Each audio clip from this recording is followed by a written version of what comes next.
Straight ahead on IU NewsNet, 3 former IU basketball players file a class action lawsuit over IU's response to their allegations of sexual abuse decades ago.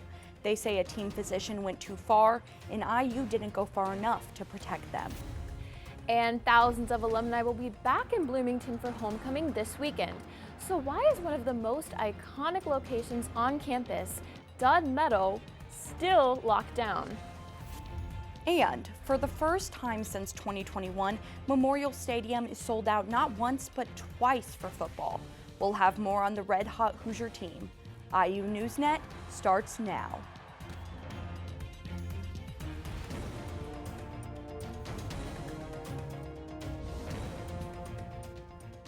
Welcome to IU NewsNet. I'm Shelby Brown. And I'm Caroline Geib. 3 former IU men's basketball players are now suing the university, claiming IU has ignored their complaints about sexual abuse involving a team doctor.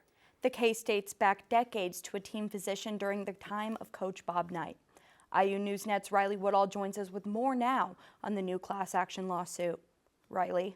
Thanks. First, it was 2, now 3 former IU men's basketball players have come forward with allegations of sexual abuse and misconduct against former team physician Brad Bomba Sr. And new this week, they're filing suit against IU. Harris Mujazinovic and Charlie Miller are suing the university for allegedly mishandling complaints about Bomba Sr. The lawsuit alleges IU basketball medical staff were aware of the misconduct, which they say took place under the guise of a team physical, and didn't take action. Another former player identified under the pseudonym John Doe also came forward just this week with similar allegations. Doe and his attorney Michelle Simpson-Teagle indicated an intent to file a lawsuit against the university. This is going to be the first really widespread reckoning with sexual abuse in the sport of basketball at this level, especially at a university that has been such a prestigious basketball program. IU officials declined an on-camera interview. The spokesperson referred back to their previous written statement that the university is conducting a comprehensive investigation of its own, will abide by its findings, and take any warranted actions. Caroline, Shelby. There's a new sexual assault allegation listed on the campus police log, this one involving intramural players during a soccer game. It's an alleged fondling incident October 6th at the Simbauer Recreational Sports Fields complex. IU defines fondling as the touching of private body parts of another person without consent. IUPD Public Information Officer Hannah Skiba confirmed that an IU student reported being inappropriately touched by another player during an intramural soccer game. The person reporting it has chosen not to pursue charges, and the case has been referred to university officials for review. Since August 21st, 9 sexual batteries and 9 sexual assaults have been reported to IUPD. IU is preparing for thousands of visitors this weekend for homecoming, but one of the iconic spots on campus remains off limits. 2 months into the new semester, why is Dud Meadow still fenced off? It's a question students, faculty, and just about everyone on campus is asking. The most well-known spot on campus to study, play, or chill with friends is now surrounded by a chain-link fence. The designated assembly ground for over 50 years at IU has been off-limits all semester. I've been in politics or around politics most of my life. There's nothing like, standing on a platform and seeing 10,000 students sitting there angry and chanting and, ready to do something. And it was exciting. You felt that you could make a difference. IU says the reason why they put up the fence started with this.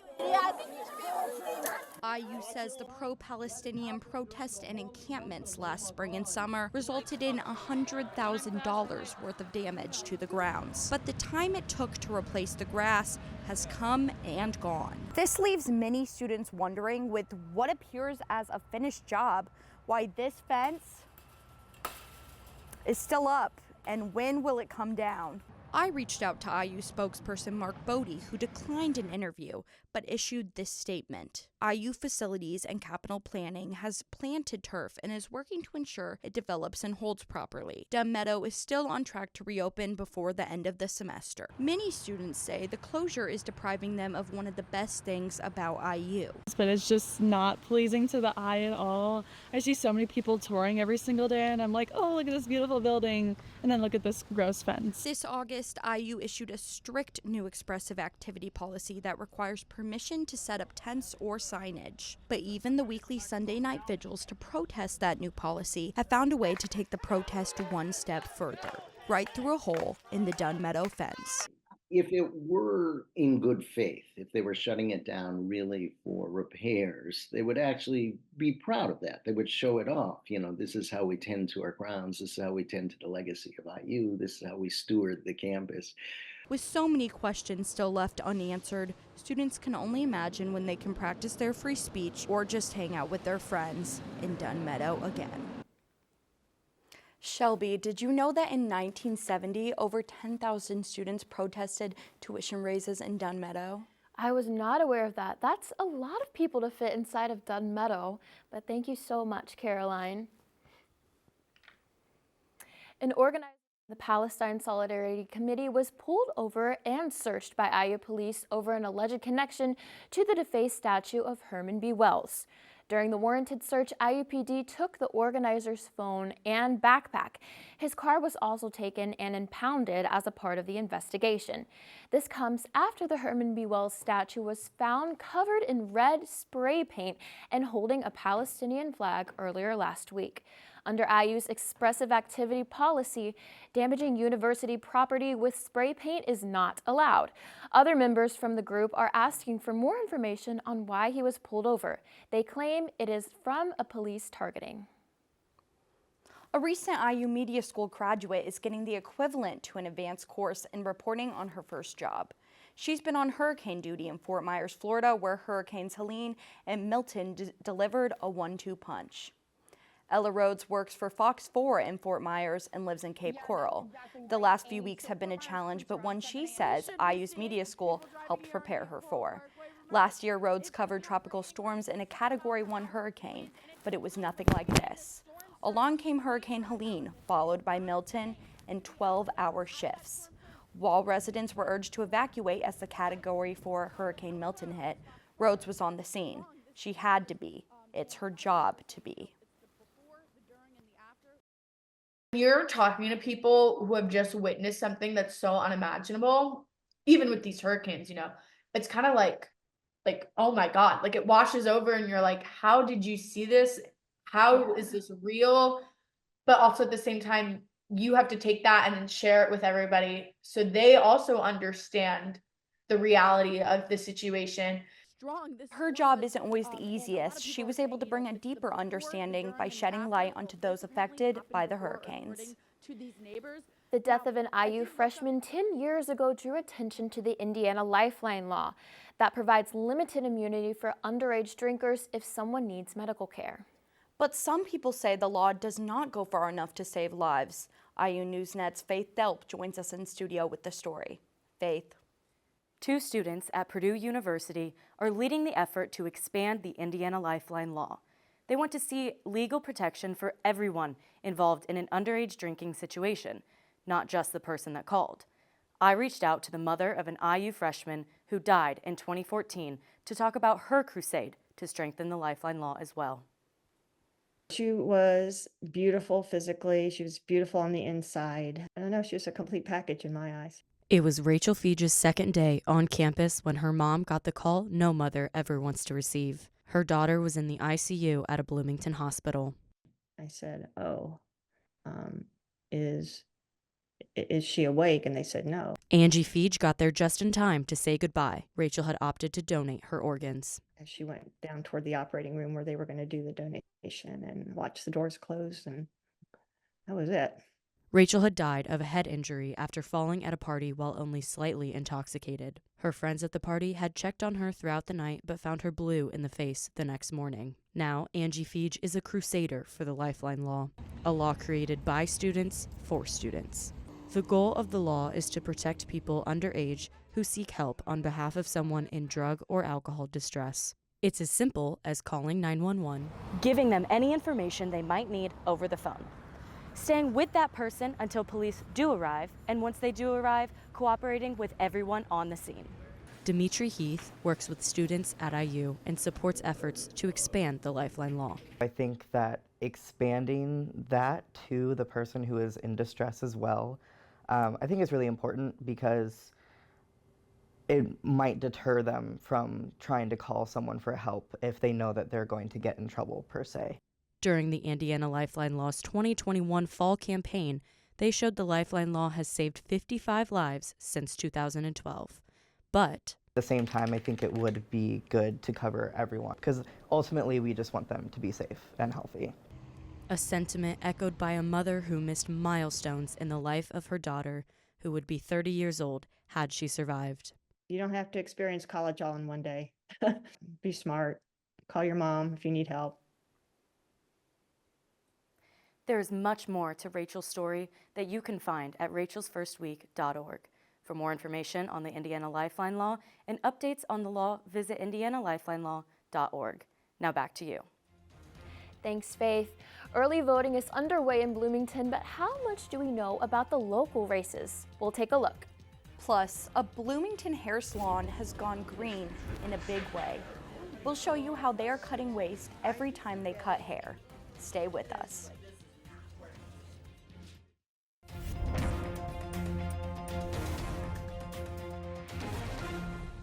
Welcome back. Early voting is underway in Monroe County, running until Monday, November 4th. With the election just 2.5 weeks away, here's what you can expect to find in local races at the voting booth. In Monroe County Commissioner race, Democrat Jody Madeira is facing against Republican Joe Vandeventer in a contest that could shape the future of local government decisions. You'll also be able to vote on Monroe County School Board members as well as auditor, treasurer, coroner, surveyor, and council at large. Hoosier voters will select a new governor, either former Indiana Senator Mike Braun or his Democratic challenger Jennifer McCormick, who was once a Republican office holder. Meanwhile, for the Monroe County Community School Court Board, candidates are running unopposed, leaving voters with a clear but important choice for educational leadership. Early voting will continue until the general election on Tuesday, November 5th, with polls open from 6 in the morning until 6 at night. Have you been caught in the construction zone near Miller Showers Park? There's something new under construction, a gateway to welcome people to Bloomington. It's been a long time coming, but it should be completed by Thanksgiving. IU NewsNet's Ryan Costello gives us a peek. Ryan? Thanks, guys. I'm here at the north end of Miller Showers Park where the new Bicentennial Gateway is currently under construction. Behind me, you can see where they laid the 10-inch limestone blocks that will be part of the new reconstructed gateway. The next phase in construction will be adding the metal letters that spell out Bloomington and the LED lighting that makes those letters glow. The city is very excited to see a project that was created back in 2018 be completed. To have it finally now coming to fruition, I think is really great, and I think it will be a nice entry piece to town for people who are coming to visit or for people who live here in a part of town that's really changing a lot right now too. The gateway is not the only new thing coming to Miller Showers Park, with additional site improvements such as tree plantings, a reconstructed cut-through for State Road 37, and a public work of art. For IU NewsNet, I'm Ryan Costello. Back to you guys in the studio. Poverty is an issue in Bloomington, and signs of it are all over town. To raise awareness about it, a community-driven program called Circles organized a poverty simulation. Upon arrival, guests received a folder detailing their identity, backstory, and available resources. Throughout the simulation, participants faced challenges like finding a job to escape homelessness or figuring out a way to pay a utility bill after their electricity was shut off. They also encountered unexpected obstacles, such as unaffordable emergency medical expenses, forcing them to pawn things like family jewelry. After the simulation, they held a debrief session to get feedback on what people learned. Okay, so I decided to participate in the poverty simulation because my mom, she is a board member for Circles, and a lot of the real scenarios that they have been talking about, I have went through personally, my mom has, or I know someone else that has. The simulation works in large part because of the help of volunteers, and many of them have endured poverty firsthand. Have you ever heard of a hair salon that's gone completely green? There's one right here in Bloomington. IU NewsNet's Kelsey Pease went to get her hair cut and came back with a story. Kelsey? A hair salon right here in Bloomington went from taking out at least one bag of trash per day to about a bag of trash per week. The stylist and her customers are serious about protecting the environment. With every buzz of the razor, snip of the scissors, and bits of conversation, I've been thinking about planning a trip for like 2026. Which one to go? Alon Salon seems like any salon, but there's an extra step in these hairstylist routine that set them apart from other businesses in Bloomington. I had some clients coming to me wanting to donate their hair for wigs, and I discovered that anytime you donate hair for wigs, that it has to be at least 10 inches long, non-colored, non-bleached, and non-gray hair. So I thought, what can we do with all this hair people want to donate? She found her answer when she discovered the Green Circle Salons program, a Canadian-based company that specializes in repurposing waste from the beauty industry. As of September 1st, hairstylists at Elon take the extra step to separate hair clippings, used hair foils, empty product bottles, and more into bins. From there, the waste is shipped to Green Circle, where workers repurpose it into a variety of products like trash bins, oil spill booms, and bicycle parts. Even leftover hair products like hair dye go straight from the bowl into the recycling bin and eventually end up at the Green Circle Salon Processing Center. Most of the stuff we're creating, our local recycling company can't recycle. And so like all the chemicals we're using, local recyclers can't deal with. So it's going to a special place where the foils, the color tubes, all these styler metal things could never be recycled before, where now they can. Each customer can expect to pay a $3 eco fee on top of service prices. Elon recycled at least 15 pounds of beauty waste within the first month of being a Green Circle certified salon. McLaughlin and Duncan hope to encourage other salons around Bloomington to do the same. You can check out greencirclesalons.com for more information about the recycling initiatives. Now back to you. Thanks, Kelsey. While that salon is going green, Hoosiers are going cream and crimson. It appears Indiana might just be a football school. For the first time since 2021, Indiana football has sold out 2 home games. This weekend's matchup against Nebraska is the first, and in a few weeks, Michigan will come and play at a sold-out Memorial Stadium. The excitement for the program's trajectory is at an all-time high, as fans are itching for Saturdays to roll around each week so that they can watch the number 16 ranked Hoosiers. The student section this weekend should be full because IU students have faith in head coach Kurt Signetti and his vision. It's definitely a lot bigger. I mean, at the start of the season, I noticed that people were leaving a bit, but I think we have given them a good reason to stay. Because this team just has a different vibe around it, and I think the campus could tell. Used to be only a couple friends I knew would actually go into the football games. We just tailgate, but now everybody's going in. Well, you cannot get tickets for this Saturday's game against Nebraska or the Michigan game November 9th. You can buy tickets for the game against Washington next Saturday. When we come back, men's soccer is off to another hot start to the month. We'll tell you how they are using teamwork to power their winning streak. Plus, we will get our first good look at both Indiana basketball teams this Friday at Hoosier Hysteria. We'll tell you what to expect. IU NewsNet Sports is next.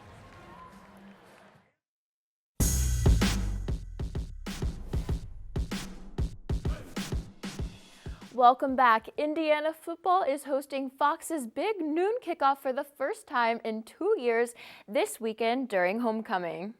What's not to love? Ryan Costello joins us with sports. Ryan. That's right, guys. The red-hot 16th ranked Hoosiers have the eyes of college football on them, and they are only one of 11 FBS teams who are still undefeated. But with all this national attention on his program, head coach Kurt Cignetti is making sure his team is focusing on the right thing this Saturday. You got to eliminate the noise and clutter and focus in on what's going to help you prepare so you can be your best on Saturday. And we have enough maturity and good leadership and experience on this football team. I'm confident that we can handle that. Indiana will be able to show how well they can handle it after the bye week when they host the Nebraska Cornhuskers this Saturday at noon on Fox. Moving on to basketball, both the men's and women's programs find themselves ranked in the AP preseason poll. That makes Indiana one of just 5 schools to be ranked in Division I football, men's and women's basketball. Hoosier fans will get their first look at both basketball squads tomorrow night at Hoosier Hysteria. The event is a part of the homecoming celebration this weekend, and doors will open at 6:30 with free admission, and it will officially kick off the player and coach introductions at 7:30. Both head coaches Mike Woodson and Terry Morin will address the crowd with their outlook on the season. Finally, players from both squads will participate in skills competitions and a scrimmage. And talking about Indiana men's basketball, former forward Race Thompson signed a contract Tuesday with the Memphis Grizzlies G League affiliate, the Memphis Hustle. He becomes the second Hoosier to get on a G League roster this offseason with his former teammate Miller Kopp, who signed with the Oklahoma City Blue. And moving to Indiana men's soccer, they are on fire. October seems to be their month. Over the last 4 Octobers, the team has gone 21-4-6. Indiana started off their offensive clinic pretty quickly this past Tuesday against Michigan, with graduate transfer Justin Weiss scoring his first goal as a Hoosier in the 5th minute. It did not take long for IU to find the back of the net again when defender Brecken Mincy headed in a ball in the 16th minute, and the Hoosiers added 2 more goals off the foot of Weiss and Elliott to give them their largest halftime lead in 3 years. IU would add 1 more goal in the 80th minute off the foot of Michael Nessie to give the Hoosiers a 5-0 win, which is their largest margin of victory in a Big Ten game since 2017. And Indiana women's soccer could use a win streak, but it's not happening. The team dropped yet another conference game this past Sunday against the Wisconsin Badgers. Wisconsin got on the board pretty quickly as they scored in the 11th minute to give the Badgers a 1-0 lead. The Hoosiers were able to fire 3 shots off in the first half, but they could not find the back of the net. Despite the play of senior keeper Jamie Gerstenberg, who had 4 saves, Indiana dropped the game and was shut out for the 4th straight time. IU will look to get their first win in 3 weeks when they host Illinois tonight at 7. Moving to the court, Indiana volleyball dropped yet another match that was in striking distance. With a 3-set loss, the Hoosiers are still searching for their first Big Ten road win. IU's offense was never able to fully gain momentum, and a big reason why was the Fighting Illini's Raina Terry and Avery Hernandez. Those 2 players combined for 28 kills, 16 digs, and 6 blocks. That was a mouthful. The one bright spot for the Hoosiers was their serving. 3 Indiana players combined for 7 serving aces on the night. And with the number 10th ranked Purdue up next on Saturday night in Mackey Arena, the Hoosiers will need to play at their very best if they want that desired rivalry win. That's all for sports this week. There's a lot of love, and all of the eyes are on Saturday for homecoming. Now back to you guys at the desk. Thanks, Ryan. We have one more thing before we go. If you need a place to take the edge off a hard week, you might want to head to the Herman B. Wells Library. Friday Finish takes place every week from 10 until 4 in the library lobby. You'll find food, games, and prizes, encouraging students to take a break while they finish their work on Friday afternoon instead of waiting until the weekend. The Friday Finish started as a month-long pilot program last year and is now a campus favorite. The Friday Finish runs through November 15th. That's it for IU NewsNet. We have a behind-the-scenes student production team in the control room and working in the studio for this broadcast. We thank them and we thank you for watching. I'm Shelby Brown. And I'm Caroline Guy. Be sure to follow us on Facebook, Instagram, and Twitter at IU NewsNet. Take care, and we'll see you next week.